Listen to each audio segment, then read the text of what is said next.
Bonjour. En théorie des probabilités, on parle de probabilités a priori, à partir desquelles on calcule les probabilités pour des événements plus complexes qui sont la somme ou disons qui sont des conséquences de ces probabilités a priori.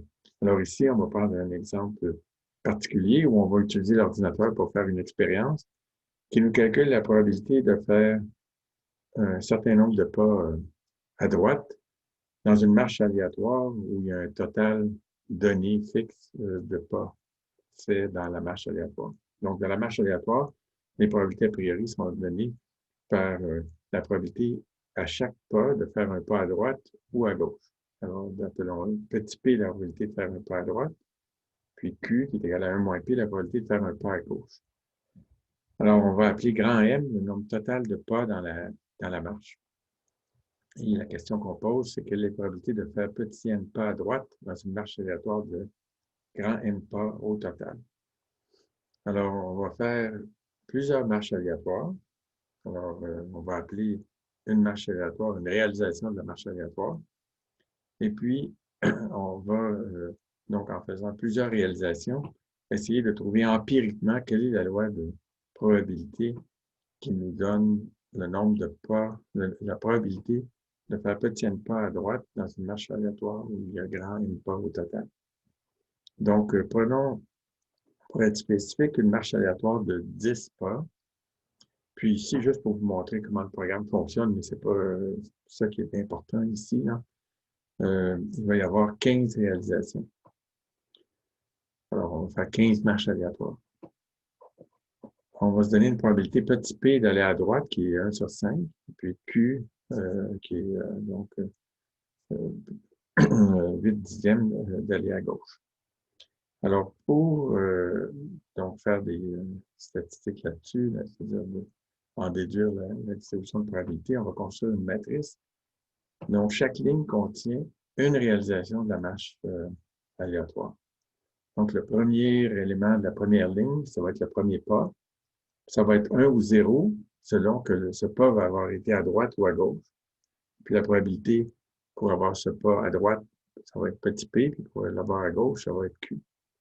Ainsi de suite pour les n pas. Donc, il va y avoir r ligne, puisqu'on répète ce processus r fois.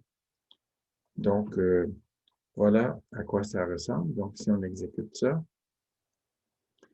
alors ça, c'est la première marche aléatoire, c'est la première ligne. Vous voyez, il y a 10 éléments. Et puis, il y a 15 marches aléatoires, donc il y a 15 lignes. Pour la première marche aléatoire, le premier pas est à gauche, donc j'ai un 0. Et puis, j'ai un 1 au deuxième pas, parce que le deuxième pas était à droite. Le troisième pas était à droite. Puis ensuite, c'est le cinquième qui était à droite. Tous les autres sont à gauche. Ensuite, sur la deuxième ligne, bon, vous voyez que c'est le quatrième pas et le sixième pas qui ont été à droite.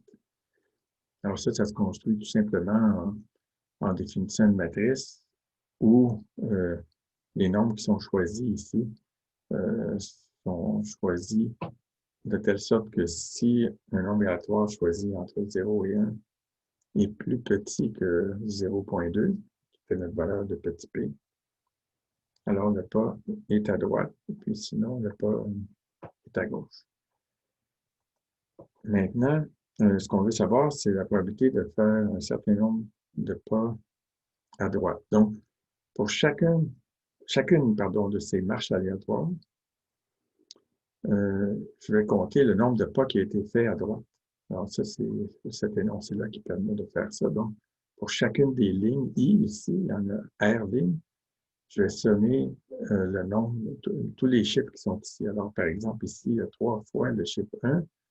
Donc, la première marche aléatoire va avoir 3 pas à droite. La deuxième va avoir 2 pas à gauche, à droite, pardon. Ensuite, la troisième va avoir 3 pas à droite, etc. Donc, voilà ce qu'on obtient. Donc, 3 pas à droite pour la première ligne, 2 pas à droite pour la deuxième, 3 pas à droite pour la troisième, etc. Maintenant, si on veut construire la distribution de probabilité, c'est-à-dire la probabilité qu'on ait fait, par exemple, 3 pas à droite, mais il faut compter ici le nombre de fois qu'on a obtenu 3 pas à droite. Donc ici, j'en ai obtenu 1, 2, 3, 4 fois. Alors, voilà, donc on va exécuter. Et puis, je compte ici. Donc, pour, disons, un pas à droite, n égale 1, j'additionne le nombre, j'additionne 1 à chaque fois qu'il y a un 1 qui apparaît ici. Donc, vous voyez que ici, 1 apparaît une ou deux fois seulement. Donc, la première entrée ici, c'est 2. Maintenant, 2 pas à droite, donc ça apparaît 1, 2, 3, 4, 5, 6, 7, 8, 9 fois. Donc, j'ai 9 ici, etc. pour toutes les possibilités ici. Maintenant, pour trouver une probabilité, ben, il faut que je divise chacun de ces chiffres-là, par 15, qui est le nombre total de fois que j'ai essayé. Alors, c'est ce que c'est compliqué, tu sais. Et puis, si je trace ça, ben, voilà ce que j'obtiens. Bon, c'est plus ou moins beau. Si on essaie avec un nombre un petit peu plus grand de pas à droite, par exemple, de réalisation, alors si j'en fais 40, par exemple. Donc, j'en fais 40 ici. Et puis là, je n'imprimerai plus la matrice parce que sinon, ça va être long pour rien. Alors, voilà, on va faire le calcul. Alors, voilà, j'exécute ceci, j'exécute ça. J'exécute ici. Et je fais le graphique. Et voilà ce que ça donne. Maintenant, théoriquement, le résultat, ça devrait être une distribution binomiale. Alors, la distribution binomiale, c'est quelque chose qui ressemble à, qui est ici, qui ressemble à ça. Alors, si je trace la distribution binomiale, ainsi que ce que j'ai trouvé empiriquement, vous voyez que ce que j'obtiens en bleu ici, c'est ce que j'avais trouvé empiriquement. Et puis, la valeur théorique, ben, c'est ce qui est donné par les points jaune-orange. Alors maintenant, si j'augmente le nombre de réalisations, on va se rapprocher. Par exemple, ici, j'en prends 4 fois plus, donc 160.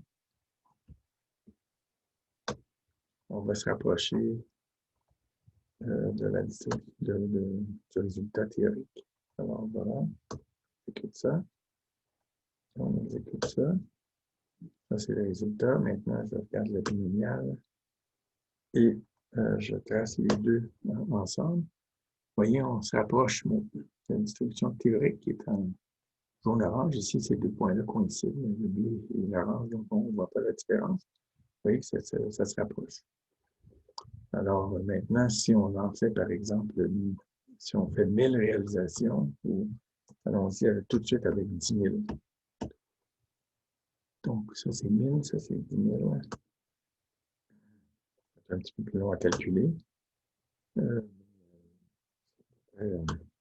Compliqué, voilà, le calcul est fait. Donc, si on trace la distribution, la voici. Puis maintenant, si on compare à la binomiale, vous voyez qu'on ne voit presque plus la différence entre les points bleus et les points orange. Donc, là, on a empiriquement montré comment est-ce qu'on obtient la distribution binomiale. Alors, voilà, c'est tout.